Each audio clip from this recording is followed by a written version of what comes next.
Good morning, dear students. Today topic is anomalous behavior of water.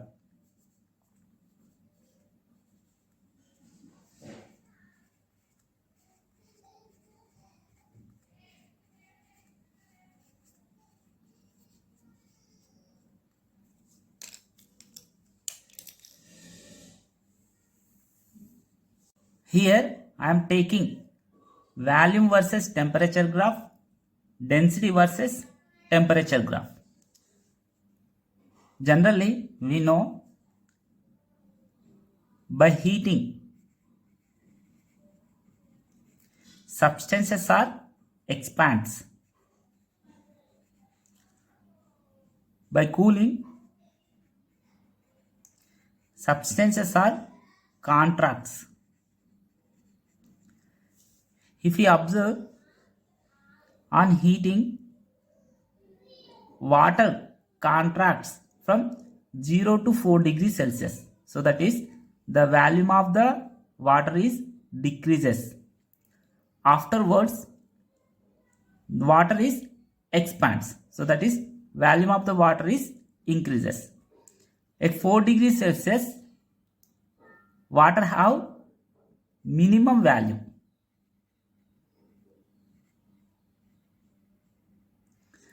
So here water contracts from 0 degrees Celsius to 4 degrees Celsius. Afterwards, it expands. This peculiar behavior is called anomalous behavior of water. Water at 4 degrees Celsius, it have the maximum density.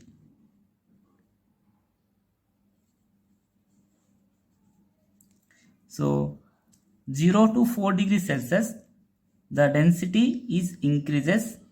At 4 degrees Celsius, it have maximum density. Thereafter, the density is decreases. On heating,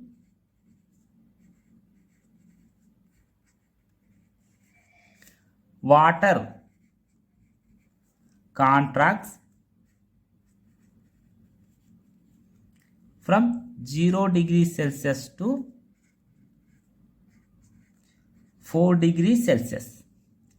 Afterwards,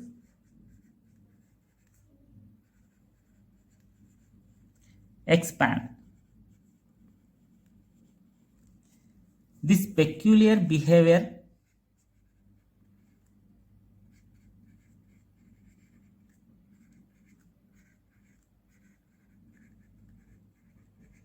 is called anomalous behavior of water.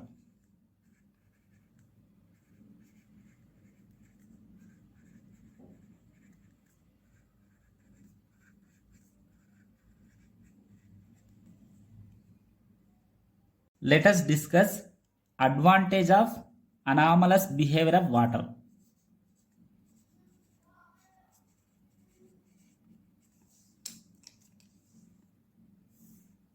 Let us consider water in ponds or lakes at 20 degrees Celsius.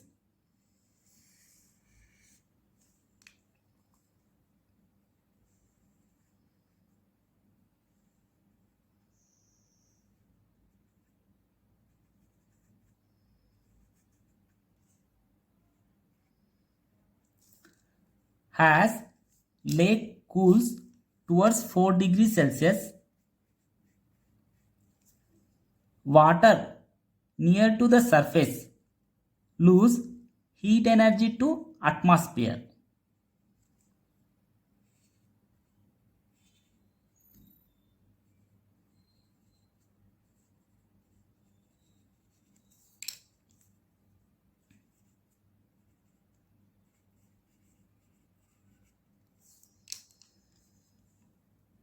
Water on surface becomes denser and sinks. The warmer, less dense water near the bottom rises. However, when water on surface reaches temperature below 4 degrees Celsius, it becomes less dense and remains at the surface where it freezes.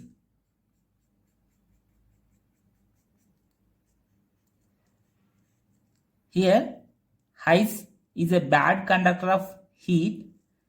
It prevents further loss of heat from the lake so that aquatic animals survive. Water has maximum density at 4 degrees Celsius. Let water in ponds or lakes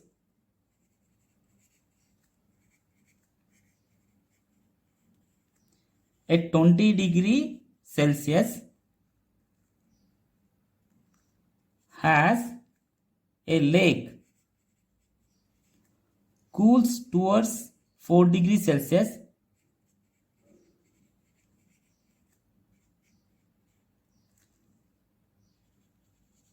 Water on surface becomes denser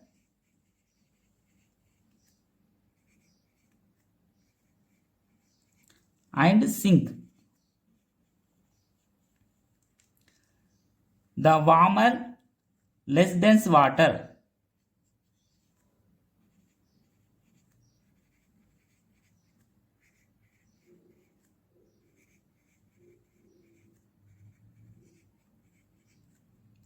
near bottom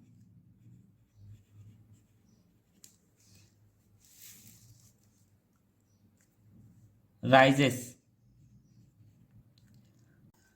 However,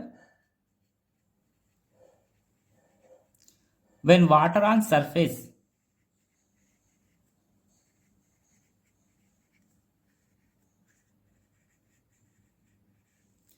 reaches temperature below 4 degrees Celsius, it becomes less dense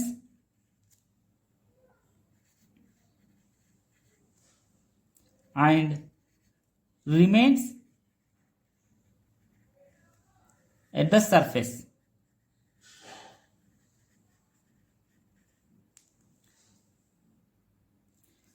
Where it freezes. Ice is a bad conductor of heat.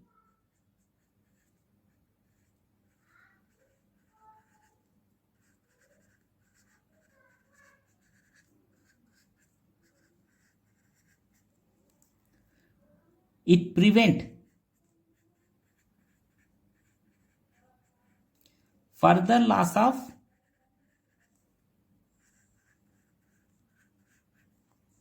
heat from lake so that aquatic animals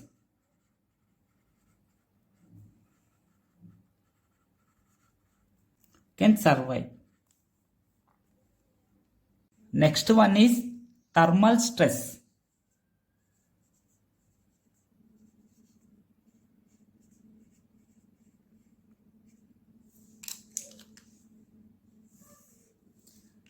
Here I am taking a rod in between two rigid supports.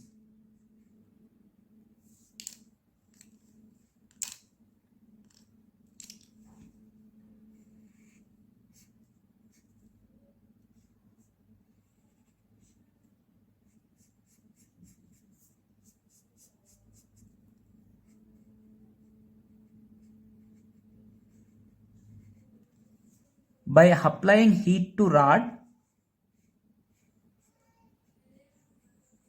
the rod is expands but the rigid supports prevent this expansion.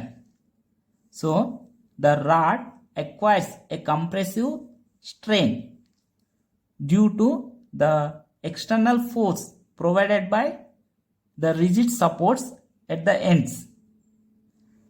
The corresponding stress set up in the rod is called thermal stress. The rod acquires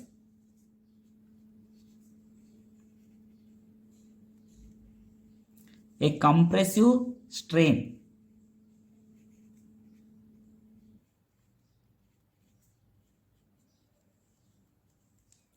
due to the external forces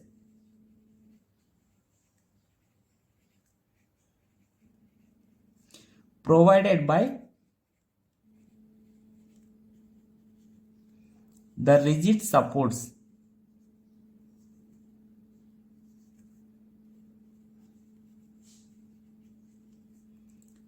At the ends, the corresponding stress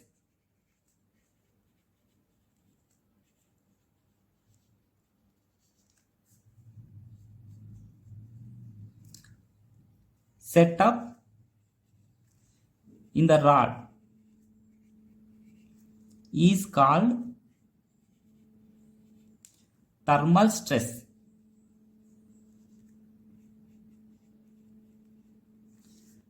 We know coefficient of linear expansion alpha L is equal del L by L into 1 by del T.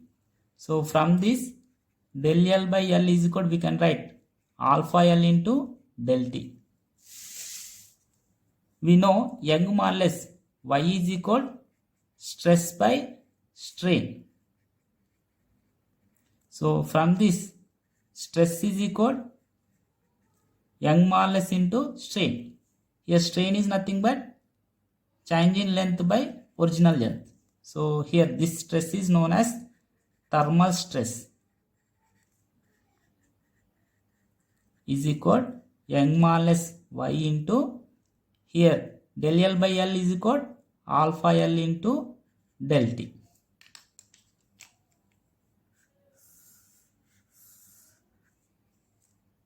The quantity of heat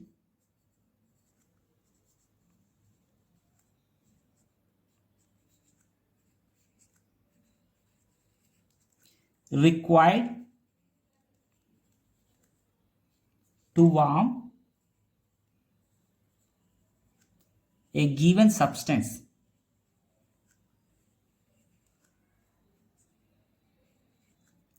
depends on, here first one is its mass and second one is the change in its temperature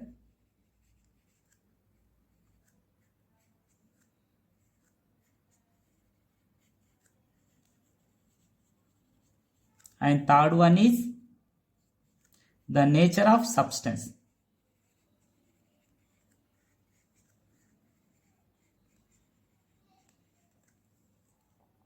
Next one is heat capacity.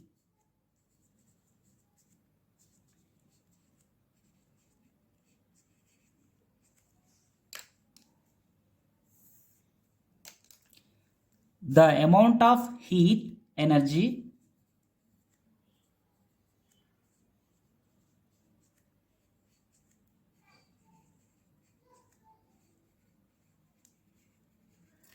required to rise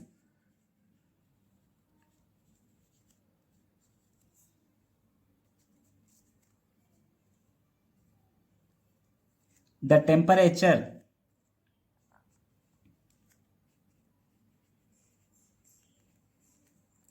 by 1 degree Celsius is called heat capacity. So that is here heat capacity is capital S, that is equal del Q by del T. If del T is equal 1 degree Celsius. Here, if del T is equal 1 degree Celsius, that is S is equal del Q by 1. So that is del Q. So required heat energy is equal to heat capacity.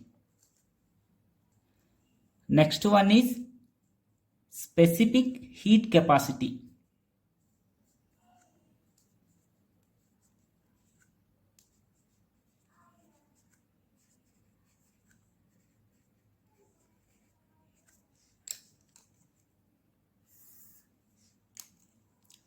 The amount of heat energy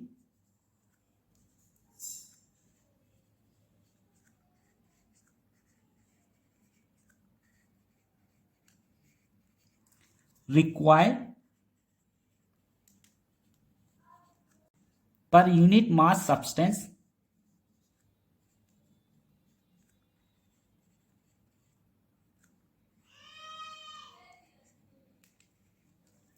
to rise its temperature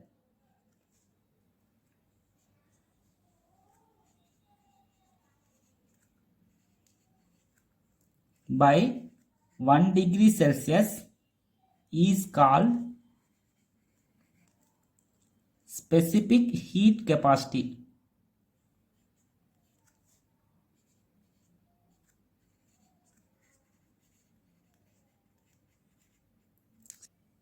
Small s is equal capital S by m. So that is equal small s is equal 1 by m into del Q by del T.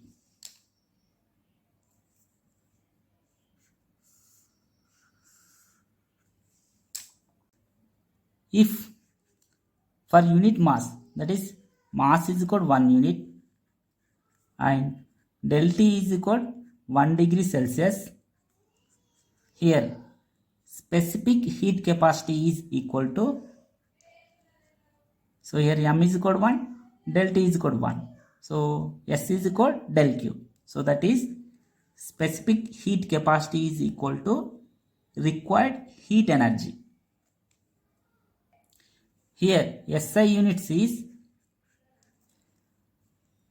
so del Q, that is energy joule, for here mass, that is kg, del T is Kelvin, or joule for kg or degree Celsius. Next one is molar specific heat capacity.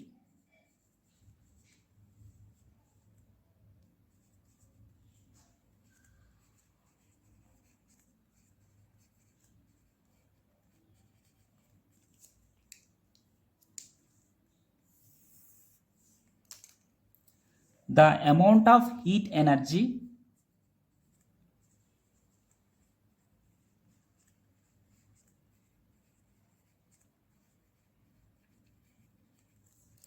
required per 1 mole of substance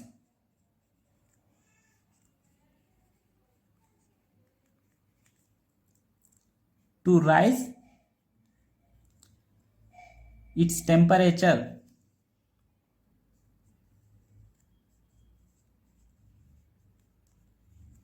by 1 degree Celsius is called molar specific heat capacity.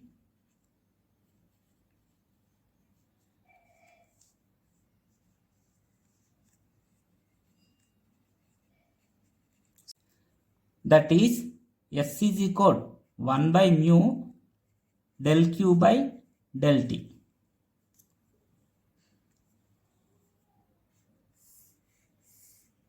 Here del Q is heat energy and mu is number of moles.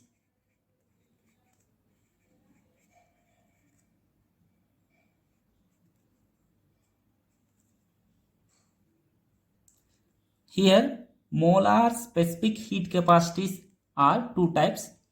One is at constant pressure and second one is at constant value. Let us see. Molar specific heat capacity at constant pressure.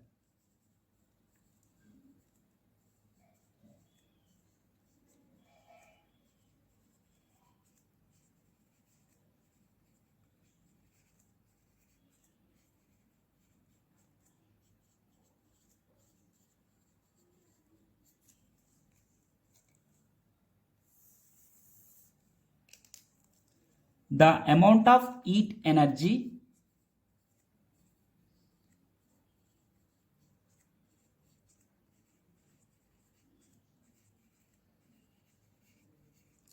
required per 1 mole of substance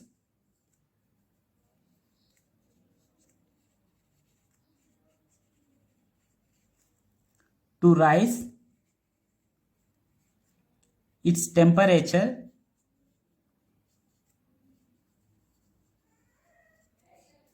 by 1 degree Celsius at constant pressure is called molar specific heat capacity at constant pressure. So that is at constant pressure Cp is equal 1 by mu into del Q by del T.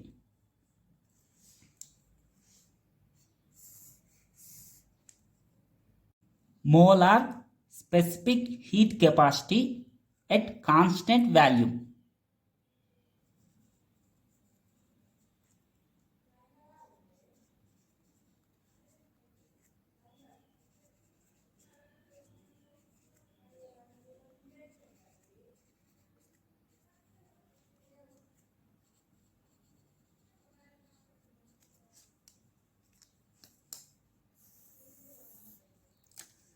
The amount of heat energy required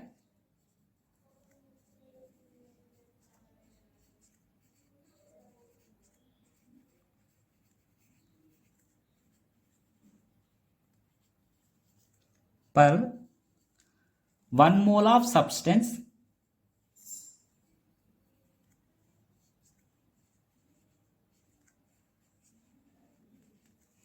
to rise its temperature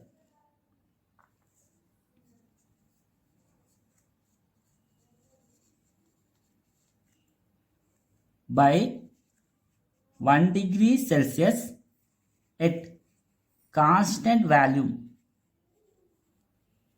is known as molar specific heat capacity at constant value. So here it is Cv is equal 1 by mu into del Q by del T.